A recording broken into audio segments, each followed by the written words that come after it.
Hey guys, Kevin here, and this is Pure Reviews, where I review all kinds of products. So if you are new to the channel, be sure to hit that subscribe button. And in particular, if you find this video useful or helpful, be sure to hit that like button before you go. Maybe leave a comment that simply says thanks. Really helps with the channel a ton, and I greatly appreciate it. So today's product is available on Amazon, and I've included a link in the description that will take you directly to the product page, where you can see the current price point, see if it's on sale, all that lovely information. But what is it? The product I want to share with you today is a digital force gauge by a company called GOYOJO, and it's going to come in this nice little hard case, which makes it great for storage. Now, once you open it up, you are obviously going to get a little user manual. Take a look at this because it's going to tell you how to calibrate it when you need to, but it's pretty self-explanatory. Now, you're going to get all the little parts and pieces, so you're going to get a lot of kind of screws and connection points if you need those.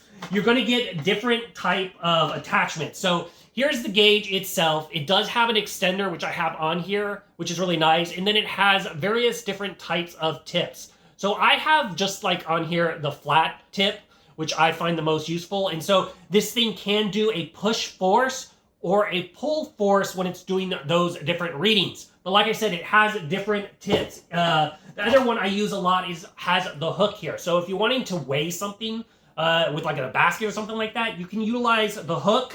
It also has a V-shape push, and then it also has kind of a more pyramid shape, or not pyramid, but wedge shape force push. So you have two different types of heads there, and then it has the point, the little cylinder point type pinpoint gauge also. So you have lots of different head type attachments. As far as the device itself, like I said, it's testing compression or tension. So depending on what you need, if you're wanting to do that push force, that compression, it can do that tension, that pulling of different objects, which depending on your laboratory or what project you have around, that's going to be various different uses. Now the modes, it does have a real-time mode. That's the mode I use the most. It also does a peak and then first peak. So the peak's going to just, no matter what, how many times it's bouncing, whatever the peak is, it's going to give that. The first peak is obviously going to be that initial impact. So that first impact, it's going to hit, but if it hits higher after that, it's not going to record that. So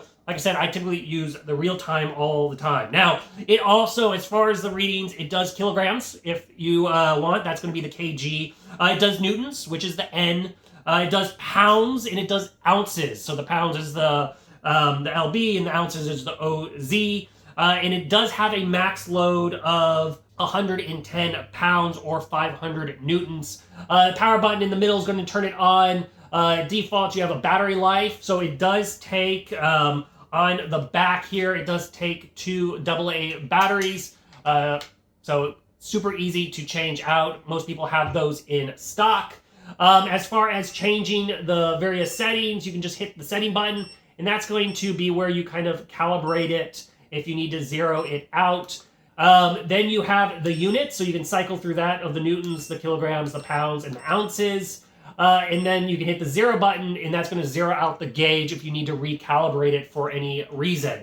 But these simply are easy to unscrew and set up however you want. Now it does have, you can choose in the setting option, like here where it has the 500, you can choose to set that as your like lower limits, and it'll give you a buzzer sound. So if you change that and you want to, like, you've exceeded your tension or compression, it will give you a buzzer alarm, so you don't have to sit there and look at it. It kind of gives you a notice, which is nice little feature, optional feature if you want. But overall, that's the simple digital force gauge. So if you are in the market doing compression or tension tests, I think this one is totally worth checking out. If there's something that I didn't quite cover that you're a little curious about, feel free to hit me up in the comment section. I do typically respond to those. That is it. Until the next video, you guys take it easy.